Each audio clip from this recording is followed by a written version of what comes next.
Hello friends, एक बार फिर से स्वागत है आपका आज की इस नई वीडियो में। फ्रेंड्स, आज की स्टोरी में हम लोग एक बहुत ही हार्ट टचिंग शॉर्ट स्टोरी को पढ़ने वाले हैं। जी हाँ गाइज, ये स्टोरी पढ़ने के बाद आपके भी आंखों में आंसू आ जाएंगे।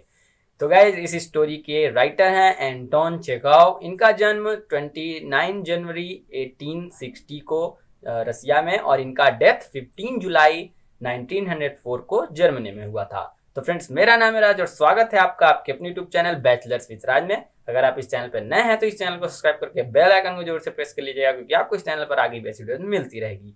तो चलिए चलते हैं अपनी स्टोरी पे। शाम का समय है। हल्की हल्की बर्फबारी हो रही है। योना अपने कैप पर बिना हिले डुले इतना सिकुड़ कर बैठा हुआ है जितना एक इंसान अधिक से अधिक सिकुड़ सकता है। बर्फबारी के कारण वो किसी सफ़ेद भूत जैसा लग रहा है और वह इस बर्फ़ को भी अपने ऊपर से हटाना जरूरी नहीं समझ रहा था। उसके घोड़े के ऊपर भी बर्फ़ है और वह भी बिना हिले डुले ऐसे खड़ा है जैसे वह कोई सस्ता सा और मरियल सा घोड़ा है। योना और उसका छोटा सा घोड़ा दोनों बहुत देर से अपनी जगह से नहीं हिले हैं। वे डिनर से पहले ही अपने यार्ड से निकल आए थे, पर अभी तक उन्हें कोई सवारी नहीं मिला था। कैबी, विबोर चलोगे क्या? योना अचानक सुनता है। हड़बड़ाहट में वो अपनी जगह से उछल जाता है। वह अपनी बर्फ जमी आंखों से एक ऑफिसर को देखता है। विबोर्ग, ऑफिसर एक बार फिर बोलता है। अरे सो रहे हो क्या तुम? मुझे विबोर्ग जाना है। इस समय अंधेरा हो चुका था। योना घोड़े की लगाम खींचता है। घोड़े के ऊपर पड़ी हुई बर्फ नीचे गिर जाती है। योना ऑफिसर को लेकर जैसे ही आगे बढ़ने लगता है, अंधेरे में आ जा रही भीड़ से उसे सुनाई देता है, अबे क्या कर रहा है जानवर कहीं का? इसे कहाँ ले जा रहा है बेवकूफ? दाएं मोड़। तुम्हें तो गाड़ी भी चलानी नहीं आती, दाहिने रहो। पीछे बैठा ऑफिसर गुस्से से चिल्लाता है। फिर थोड़ा रुककर ऑफिसर मजाक करते हुए कहता है, कितने बदमाश हैं सब के सब। लगता है सबने कसम ही खा ली है, या तो तुम्हें धक्का देंगे या फिर तुम्हारे घोड़े के नीचे आकर ही दम लेंगे। योना ऑफिसर की ओर मुड़कर देखता है और उसके होंठ जरा सा हिलते हैं। शायद वो कुछ कहना चाहता है। ऑफिसर पूछता है, क्या है? योना जबरदस्ती अपने चेहरे पर मुस्कान लाकर कहता है, मेरा इकलौता बेटा बहरीन इसी वीक गुजर गया। ऑफिसर बोलता है, कैसे मर गया वह? योना तुरंत पूरी तरह से ऑफिसर की तरफ मुड़कर बताने लगता है, और कौन जानता है, वे कह रहे थे तेज बुखार था। बेचारा 3 दिन तक हॉस्पिटल में तड़पता रहा, फिर हमें छोड़कर चला गया। भगवान की मर्जी के आगे किसकी चलती है। अरे शैतान, ठीक से मोड़, अंधेरे से कोई चिल्लाता है। अबे ओ बुड्ढे कुत्ते, तेरी अक्ल घास चरने गई है? अपनी आंखों का यूज कर, तेज चलाओ, तेज, थोड़ा जल्दी करो, नहीं तो हम कल तक भी नहीं पहुंच पाएंगे। ऑफिसर चिल्लाता है। योना फिर सामने देखने लगता है और तेजी से अपना चाबुक चलाता है। बीच बीच में वो कई बार पीछे मुड़कर देखता है, लेकिन ऑफिसर ने अपनी आंखें बंद कर ली थी। साफ लग रहा था कि वो इस समय कुछ भी सुनना नहीं चाहता था। ऑफिसर को विबोर्ग पहुंचाने के बाद योना शराब खाने के पास गाड़ी खड़ा कर देता है और एक बार फिर सिकुड़ कर बैठ जाता है। इसी तरह 2 घंटे बीत जाते हैं। तभी फुटपाथ पर रबड़ के जूतों के घिसने की आवाज़ के साथ 3 यंग लड़के झगड़ते हुए वहां आते हैं। उनमें से 2 लंबे और दुबले पतले हैं, जबकि तीसरा थोड़ा कुबड़ा और नाटा है। कैबी, पुलिस ब्रिज, कुबड़ा लड़का कर्कश आवाज़ में पूछता है। योना चलने के लिए तैयार हो जाता है।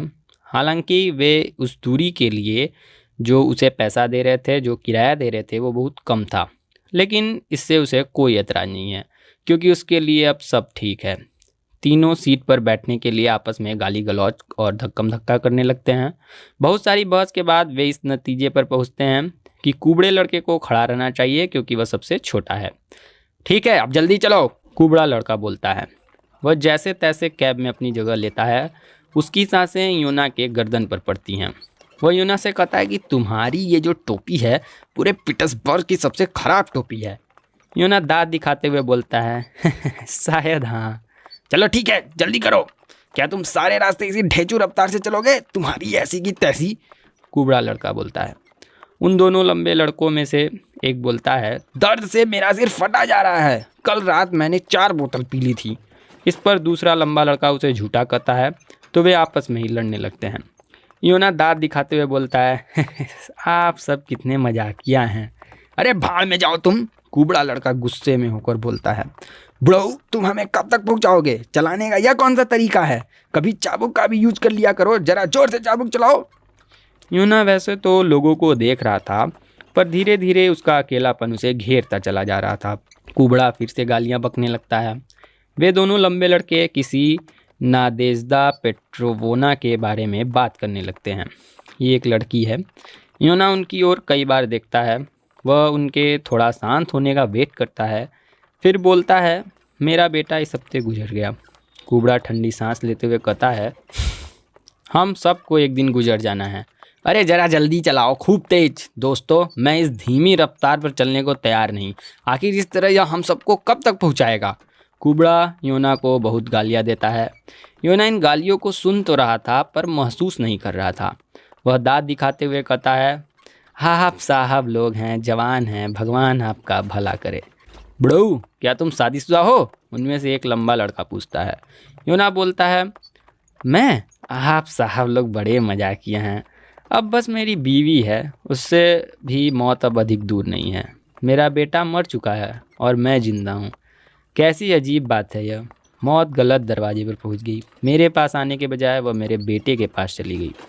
योना पीछे मुड़कर बताना चाहता है कि उसका बेटा कैसे मर गया। वह उसी समय कुबड़ा एक लंबी सांस लेता है और कहता है, शुक्र है, आखिर हम पहुँच गए। फिर योना उन्हें फाटक के पास धीरे धीरे गायब होते हुए देखता है। एक बार फिर से वह खुद को बेहद अकेला महसूस करता है। उसका दुख जो थोड़ी देर के लिए कम हो गया था फिर से लौट आता है। वह बहुत बेचैन होकर सड़क की भीड़ को देखता है। वह किसी ऐसे इंसान की तलाश में था जो उसकी बात को सुन सके, पर किसी को उससे क्या मतलब। उसके हर्ट में इतना दुख भरा है कि अगर उसका हर्ट फट जाए और यह दुख बाहर निकल जाए तो यह सारी पृथ्वी को भर देगा। योना टाट लादे हुए एक कूली को देखता है और उससे बात करने की सोचता है। योना बोलता है, टाइम क्या हुआ है दोस्त? तो कूली बोलता है, 9 से ज़्यादा बज चुके हैं, लौट जाओ। योना अपने गम में डूबा हुआ अस्तबल की ओर चल देता है। वह समझ जाता है कि मदद के लिए लोगों की ओर देखना बेकार है। लगभग 1.5 घंटे बाद एक बड़े से गंदे स्टोव के पास योना बैठा हुआ होता है। स्टोव के आसपास लोग जमीन और बेंचों पर खर्राटे ले रहे होते हैं। हवा भी दमघोंटू गर्मी से भरी है। उसे अफसोस है कि वह इतनी जल्दी क्यों चला आया। आज तो मैं घोड़े के लिए भी नहीं कमा सका। तभी एक यंग कैब ड्राइवर आधी नींद में बड़बड़ाता है और पानी की बाल्टी की ओर खुद को स्ट्रेच करता है। योना बोलता है, क्या तुम्हें पानी चाहिए? तो वो कैब ड्राइवर बोलता है, यह भी कोई पूछने की बात है? योना बोलता है, अरे नहीं दोस्त, तुम्हारी सेहत बनी रहे। लेकिन क्या तुम जानते हो कि मेरा बेटा अब इस दुनिया में नहीं रहा? तुमने सुना क्या? इसी हफ्ते अस्पताल में। बड़ी लंबी कहानी है। योना अपने कहे का असर देखना चाहता है पर वह कुछ नहीं देख पाता क्योंकि वो यंग ड्राइवर जो था अपना चेहरा ढक लेता है और फिर से गहरी नींद में चला जाता है। बूढ़ा योना लंबी सांस लेता है। उसके बेटे को मरे 1 हफ्ते हो गए हैं, लेकिन अब तक वह इस बारे में किसी से ठीक से बात भी नहीं कर पाया था। बहुत धीरे धीरे और बड़े ध्यान से यह बताया जा सकता है कि कैसे उसका बेटा बीमार पड़ा, कैसे उसने दुख भोगा, मरने से पहले उसने क्या कहा और कैसे उसने दम तोड़ दिया। उसके फ्यूनरल की एक एक बात बतानी जरूरी है। यह भी कि उसने कैसे हॉस्पिटल जाकर अपने बेटे के कपड़े लिए। उस समय उसकी बेटी एनीसिया गांव में ही थी। उसके बारे में भी बताना जरूरी है। उसके पास बताने के लिए इतना कुछ है। सुनने वाला जरूर एक लंबी सांस लेगा और उससे सहानुभूति जताएगा। औरतों से भी बात करना अच्छा है। उन्हें रुला देने के लिए तो भावुकता भरे 2 शब्द ही काफ़ी होते हैं। अब योना सोचता है, चलूँ जरा अपने घोड़े को देख लूँ। सोने के लिए तो हमेशा वक्त रहेगा, उसकी क्या परवाह। योना अपने घोड़े से कहता है, हालांकि हम आज अपना अनाज भी नहीं कमा सके, पर कोई बात नहीं, हम सूखी घास खा सकते हैं। हाँ, अब मैं गाड़ी चलाने के लिए बूढ़ा हो चुका हूँ। मेरा बेटा चला सकता था। कितना शानदार ड्राइवर था मेरा बेटा। काश वो जिंदा होता। थोड़ा शांत रहने के बाद योना बोलता है, अब यही सच है, वह हमें जीने के लिए छोड़कर चला गया। सोचो जरा, तुम्हारा एक बच्चा हो जो अचानक तुम्हें अपने बाद जीने के लिए छोड़कर चला जाए। कितना दुख पहुँचेगा तुम्हें, है ना? उसका छोटा सा घोड़ा उसके हाथ पर सांस छोड़ता है और उसके हाथ को चाटता है। अपने दुख के बोझ से दबा हुआ योना छोटे से घोड़े को अपनी सारी कहानी सुनाता जाता है।